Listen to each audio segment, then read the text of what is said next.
Hi all, ಎಲ್ಲರೂ ಹೇಗಿದ್ದೀರಾ? Welcome back to my channel. ಇವತ್ತೊಂದು ಸೂಪರ್ ಆಗಿರೋ ರಸಂ ಪುಡಿ ಮಾಡೋದನ್ನ ತೋರಿಸ್ತಾ ಇದ್ದೀನಿ, ನೋಡೋಣ ಬನ್ನಿ. ಈ ರಸಂ ಪುಡಿನ ಒಂದ್ಸರಿ ಮಾಡಿಟ್ಕೊಂಡ್ರೆ ಇನ್ಸ್ಟಂಟಾಗಿ ರಸಂ ಮಾಡ್ಕೋಬೋದು ಮತ್ತು ತಿಳಿಸಾರು ಮಾಡ್ಕೋಬೋದು. ತುಂಬ ಟೇಸ್ಟಿಯಾಗಿ ಬರುತ್ತೆ. ಈ ರಸಂ ಪುಡಿ ಮಾಡೋದಕ್ಕೆ ನಾನಿವತ್ತಿಲ್ಲಿ ರಸಂ ಪುಡಿ ಮಾಡ್ಕೊಳ್ಳೋದಕ್ಕೆ ನಾನಿಲ್ಲಿ ಇವತ್ತು ಒಂದು 10 ಖಾರದ ಮೆಣಸಿನ್ಕಾಯಿನ ತೊಗೊಂಡಿದ್ದೀನಿ. ಒಂದು 5ರಿಂದ 6 ಕಲ್ಲರಿಗೋಸ್ಕರ ಬ್ಯಾಡಗಿ ಮೆಣಸಿನ್ಕಾಯಿನ ತೊಗೊಂಡಿದ್ದೀನಿ. 1 ಕಪ್ಪು ಧನಿಯಾ, 1 ಸ್ಪೂನು ಮೆಂತ್ಯ ಕಾಳುಗಳು, 1 ಸ್ಪೂನು ಕರಿಮೆಣಸು, 2 ಸ್ಪೂನ್ ಜೀರಿಗೆ, ಸ್ವಲ್ಪ ಕರಿಬೇವು, ಸ್ವಲ್ಪ ಅರಿಶಿಣ ಮತ್ತು 1 ಬೆಳ್ಳುಳ್ಳಿನ ತಗೊಂಡಿದ್ದೀನಿ. ನಾನಿಲ್ಲಿ ಹಿಂಗನ್ನ ಬಳಸ್ಕೊತಾ ಇಲ್ಲ, ಅದ್ರ ಬದಲಾಗಿ ಬೆಳ್ಳುಳ್ಳಿನ ಬಳಸ್ಕೊತಾ ಇದ್ದೀನಿ.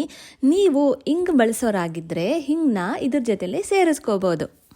ಮೊದಲಿಗೆ ನಾನಿಲ್ಲಿ ಒಂದು ಕಡಾಯಿಗೆ ಸ್ವಲ್ಪ ಎಣ್ಣೆ ಹಾಕ್ಕೊಂಡು ಮೆಣಸಿನ್ಕಾಯಿನ ಚೆನ್ನಾಗಿ ಬಾಡಿಸ್ಕೊಳ್ತಾ ಇದ್ದೀನಿ.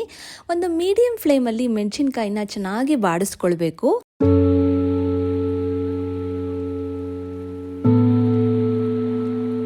ಮೆಣಸಿನ್ಕಾಯಿ ಚೆನ್ನಾಗಿ ಬಾಡಿಸ್ಕೊಂಡಿದ್ದು ಆದಮೇಲೆ ಇನ್ನು ಮಿಕ್ಕಿರೋ ಎಲ್ಲ ಸಾಮಗ್ರಿಗಳನ್ನ ಹಾಕ್ಕೊಂಡು ಚೆನ್ನಾಗಿ ಫ್ರೈ ಮಾಡ್ಕೊಳ್ಬೇಕು. ನೋಡಿ, ಒಂದೊಂದಾಗಿ ತೆಗೆದಿಟ್ಕೊಂಡಿರೋ ಮೆಂತ್ಯ ಕಾಳುಗಳು, ಕಾಳು ಮೆಣಸು, ಜೀರಿಗೆ, ಧನಿಯಾ ಎಲ್ಲ ಹಾಕ್ಕೊಂಡು ಮೀಡಿಯಂ ಫ್ಲೇಮಲ್ಲಿ ಚೆನ್ನಾಗಿ ಫ್ರೈ ಮಾಡ್ಕೋಬೇಕು. ಇದೆಲ್ಲ ಘಮ್ ಅಂತ ವಾಸನೆ ಬರೋದಕ್ಕೆ ಶುರುವಾಗುತ್ತೆ.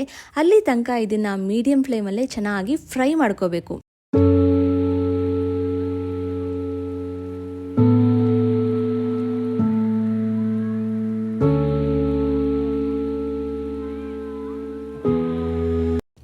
ಕೊನೆಯದಾಗಿ ಇದಕ್ಕೆ ಕರಿಬೇವು ಮತ್ತು ತೆಗೆದಿಟ್ಕೊಂಡಿದ್ದ ಅರಿಶಿಣ ಪುಡಿನ ಹಾಕ್ಕೊಂಡು ಚೆನ್ನಾಗಿ ಫ್ರೈ ಮಾಡ್ಕೊಳ್ಳಿ.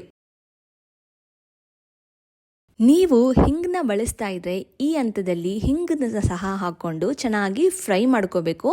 ಇವತ್ತು ನಾನಿಲ್ಲಿ ಹಿಂಗನ್ನ ಬಳಸ್ಕೊತಾ ಇಲ್ಲ, ಸೊ ಅದಕ್ಕಾಗಿ ಅದನ್ನು ಸ್ಕಿಪ್ ಮಾಡಿದ್ದೀನಿ.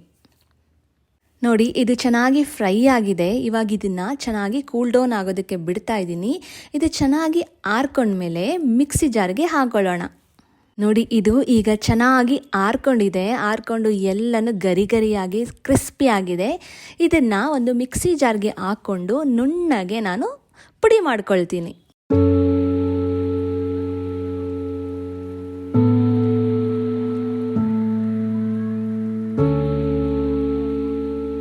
ನೋಡಿ, ಈಗ ರಸಂ ಪುಡಿ ರೆಡಿನೇ ಆಗೋಯ್ತು.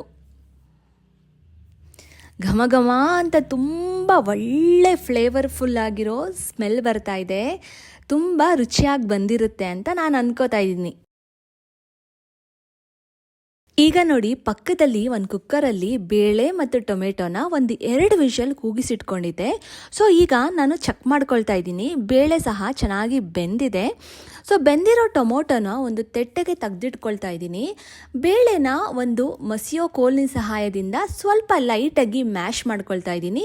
ಸೊ ದಟ್ ರಸಮ್ಗೆ ಕನ್ಸಿಸ್ಟೆನ್ಸಿ ತುಂಬ ಚೆನ್ನಾಗಿ ಬರುತ್ತೆ.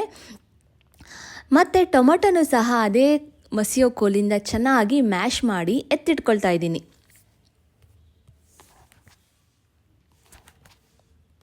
ಸ್ವಲ್ಪ ಹುಣಸೆ ಹಣ್ಣು ತೊಳೆದು ನೆನಾಕಿಟ್ಕೊಂಡಿದ್ದೀನಿ.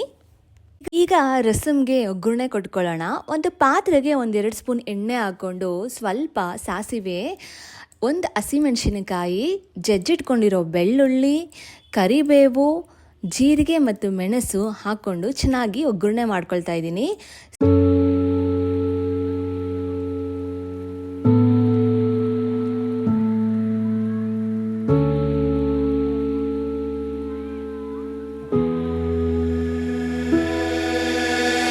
ಸೊ ಈ ಒಗ್ಗರಣೆ ಚೆನ್ನಾಗಿ ಆದಮೇಲೆ ಅದಕ್ಕೆ ಮ್ಯಾಶ್ ಮಾಡಿಟ್ಕೊಂಡಿರೋ ಟೊಮೆಟೊನ ಹಾಕೋಬೇಕು.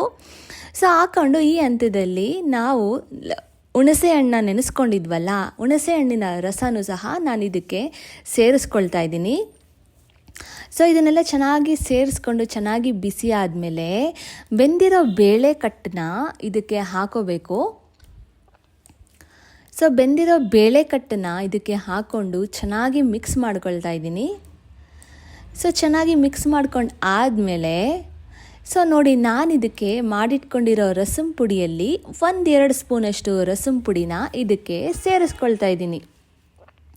ಸೊ ಕೊನೆಯದಾಗಿ ರುಚಿಗೆ ತಕ್ಕಷ್ಟು ಉಪ್ಪನ್ನ ಹಾಕ್ಕೊಂಡು ಇದನ್ನು ಒಂದು ಕುದಿಸ್ಕೊಂಡ್ಬಿಟ್ರೆ ಬಿಸಿ ಬಿಸಿಯಾಗಿರೋ ರಸಮ್ ರೆಡಿನೇ ಆಗಿಬಿಡುತ್ತೆ. ಸೊ ನೋಡಿ ಎಷ್ಟು ಚೆನ್ನಾಗಿ ಕಲರ್ಫುಲ್ಲಾಗಿ ರಸಮ್ ರೆಡಿ ಆಗೋಯ್ತು. ಲಾಸ್ಟಲ್ಲಿ ಗಾರ್ನಿಷಿಂಗೋಸ್ಕರ ನೀವು ಸ್ವಲ್ಪ ಇದ್ರ ಮೇಲೆ ಕೊತ್ತಂಬರಿ ಸೊಪ್ಪು ಹಾಕೊಂಡ್ಬಿಟ್ರೆ ಸೂಪರಾಗಿರುತ್ತೆ.